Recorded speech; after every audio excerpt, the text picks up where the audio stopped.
वरुणाय विद्महे मेकलकन्याय धीमहि तन्नो रेवा प्रचोदयात्। वंदे देव उमापतिम।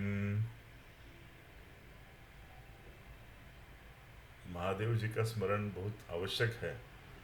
नर्मदा मैया के कथन के समय हर हर महादेव, नर्मदे हर, ये होना चाहिए।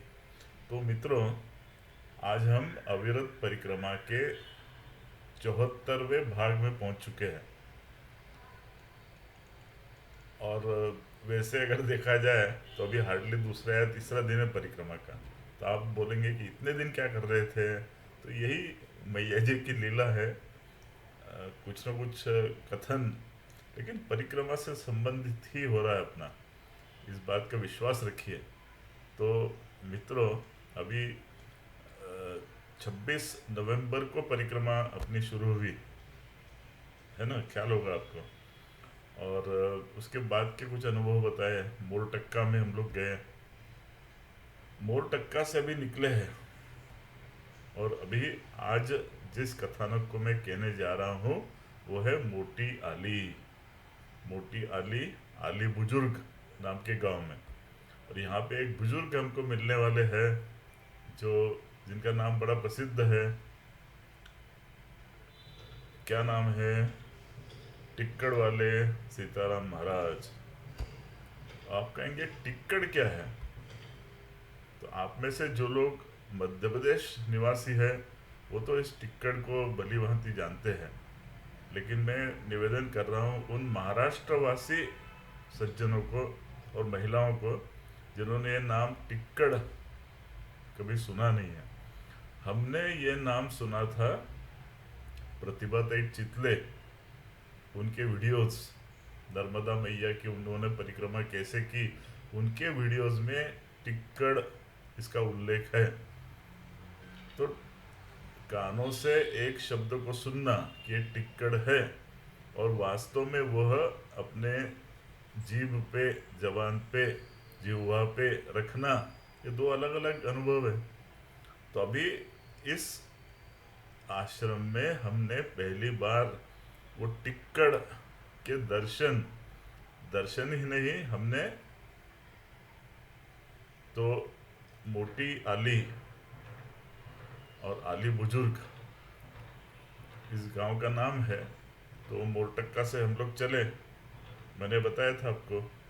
और करीब 11 सवा 11 बजे हम लोग इस आश्रम में पहुंच गए थे। सीताराम महाराज वहाँ पे उपस्थित थे।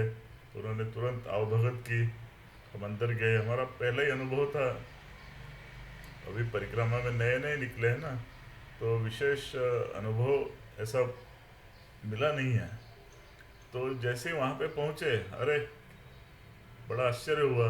क्या हुआ कि नासिक में मैं जिस फैक्ट्री में कंसल्टेंट था, एक्सेलो नाम की एक फैक्ट्री, वहाँ के एक इंजीनियर संजय जी कुलकर्णी जो परचेस विभाग में थे, वो उनकी श्रीमती, एक नासिक के ही श्री और श्रीमती चिपळूणकर, ये 4 व्यक्ति वहाँ पे पहले से ही उपस्थित थे।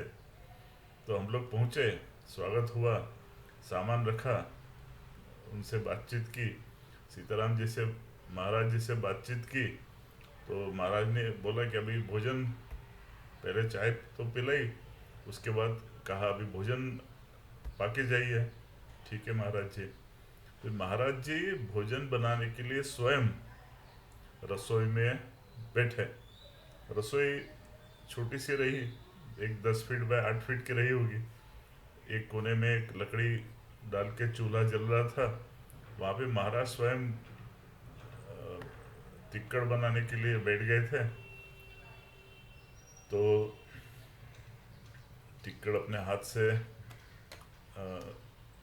आटे को गूंथ के, आटा अपने हाथ से गूंथा उन्होंने, और उसके बाद वो छोटे छोटे गोले तैयार किए। छोटे मतलब क्या, इतने बाटी के आकार के गोले तैयार किए।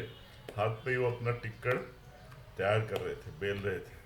वो हाथ पे ऐसे फैला रहे थे उसको, टिक्कड़ को, और सामने चूल्हा जल रहा था, उसमें फटाफट टिक्कड़ सेक रहे थे। और मैं उनको देख रहा था महाराज जी टिक्कड़ कैसे बना रहे हैं, तो सामने ही बैठा हुआ था। अब बैठे बैठे क्या करें, बातचीत थोड़ी सी की, फिर मुझे अचानक याद आया फिर रामचरित मानस का वर्णानामर्थ संघानाम रसानाम छंदसामपि मंगलानाम च कर्तारो वंदे वाणी विनायको भवानी शंकरो वंदे श्रद्धा विश्वास रूपिणो याभ्यां विना न पश्यन्ति सिद्धा स्वांतस्थमीश्वरम। और आगे और श्लोक भी है और कुछ दोहे कुछ चौपाइयाँ, वो मैं अपना बैठ के भजन करता रहा। महाराज जी टिक्कड़ सेकते रहे। टिक्कड़ बनने के बाद करीब 8-10 ऐसे टिक्कड़ इस साइज़ के, मीडियम थाली रहती है उस साइज़ के टिक्कड़ महाराज जी ने तैयार किए।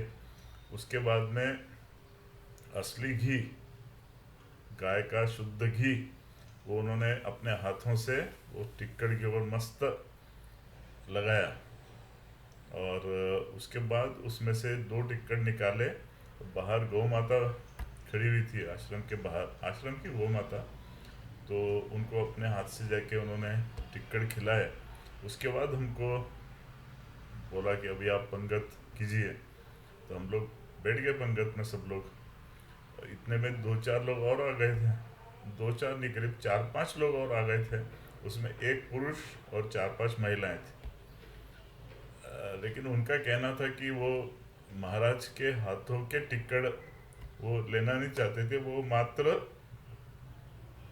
आटा और थोड़ी सी दाल चाहते थे, ताकि वो अपनी रसोई स्वयं बना के भोजन प्राप्त कर सके। लेकिन महाराज जी ने उनका विरोध किया कि आप हमारे आश्रम में आए हैं तो हमारे हाथ से ही भोजन आप प्राप्त करेंगे। ऐसे ही दोनों के बीच में काफ़ी प्रेम पूर्वक बहस चलती रही, सुनते रहे, हम आनंद लेते रहे। फिर बाद में याद नहीं मुझे कि उन्होंने तैयार भोजन प्राप्त किया या उनको महाराज ने आटा दिया, शायद नहीं दिया आटा, ऐसा लगता है मुझे। तो वो नर्मदे हर करके वो ग्रुप निकल गया वहाँ से। तो हम लोग तो वहाँ पे बैठे थे पंगत में, तो हमको महाराज जी ने बिल्कुल प्रेम भाव से वो टिक्कड़, उसके साथ में दाल, थोड़ा सा अचार और थोड़ा सा गुड़, ऐसा आंगन में बैठे थे। बढ़िया आम का वृक्ष लगे, आम के वृक्ष लगे हुए थे 2-4, उसके छाँव में बैठे थे। नीचे तारपोलिन डाल दिया था, वैसे ही पंगत में बैठे। महाराज जी स्वयं अपने हाथों से हमको परोस रहे थे, आग्रह भी कर रहे थे और लीजिए और लीजिए। और हमको टिक्कड़ तो पहली बार ही प्राप्त कर रहे थे, तो टिक्कड़ लिया, दाल में डुबोया। फिर क्या होता है कि एक आमतौर पे हम लोग थाली में कैसे करते हैं, कटोरी लेते हैं, कटोरी में दाल लेते हैं, टिक्कड़ साइड में रखेंगे। ऐसा एक नॉर्मल घर में जो अपनी पद्धति रहती है खाना खाने की। लेकिन वहाँ तो उन्होंने ऐसी थाली, वो थाली में पहले दाल डाल दी, उसके ऊपर टिक्कड़ डाल दिया। फिर परिक्रमा में ये नई शैली हम लोगों ने भी सीख ली कि क्या करना है ऐसी हालत में, कि वो टिक्कड़ को अपने दोनों हाथों से बारीक चूरा कर लो और थाली में रख दो। फिर दूसरी बार जब वो अपने आप नीचे दाल है उसके साथ भीगती रहेगी, फिर दूसरी बार जब कोई दाल परोसने आएगा उसको बोलो इस पर डाल दो। तो उसके ऊपर जब दाल आएगी, फिर उसको मराठी में जिसको कहते हैं कुस्करा, वो कुस्करा बनाओ, मतलब पूरा मिक्स कर लो दाल और टिक्कड़ को, उसमें अचार डाल दो, कोई अगर साथ में सब्जी वगैरह हो तो वो भी उसी में डाल दो। ऐसा एक सिंगल कॉम्बिनेशन तैयार करो और वो अपना खाओ। बड़े मस्त हो गए मेरे ख्याल से। एक हाथ 1-1.5 टिक्कड़ के अंदर न आदमी ढेर हो जाए, ऐसा इतना मोटा, उंगली के बराबर जिसकी थिकनेस, और ये इस शेप का वो टिक्कड़। टिक्कड़ खाया, महाराज ने बोला अभी आप आराम करो यहाँ पे, और 3:30-4 बजे चाय वाय पी के निकलना। ठीक है, हम लोगों ने, लेकिन क्या हुआ ना, परिक्रमा अभी ताजी ताजी शुरू की थी, तो ये सब एटिकेट्स हमको उस समय तक मालूम नहीं थे।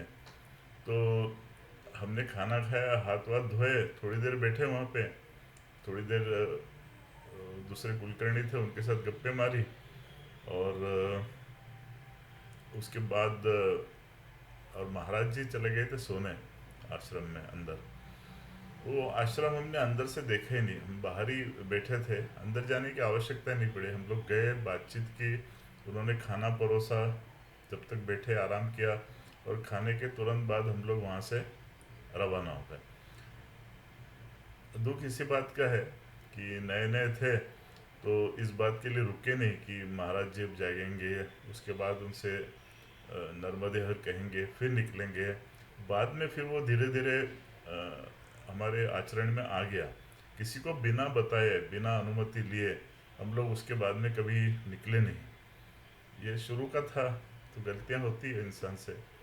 लेकिन आप भी ध्यान में रखिए, किसी आश्रम में अगर जाते हैं तो वहाँ पे जो आश्रम के स्थानधारी है, जो मुख्य सन्यासी महाराज है, महात्मा है, साधु है, उनसे अनुमति लिए बगैर वहाँ से निकलिएगा मत।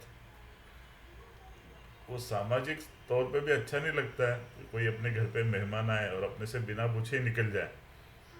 कोई विशेष परिस्थिति हो, दूसरे दिन सुबह जल्दी निकलना हो, और तो रात में बता के रख दीजिए महाराज जी को कि महाराज हम सुबह 5 बजे प्रस्थान करने वाले हैं। तो अगर वो आमतौर पे तो समझ जाते हैं क्या इनकी अड़चन होगी, तो कह देते ठीक है आप निकल जाइए, दरवाज़ा ऐसा उसको वापस भेज दीजिए।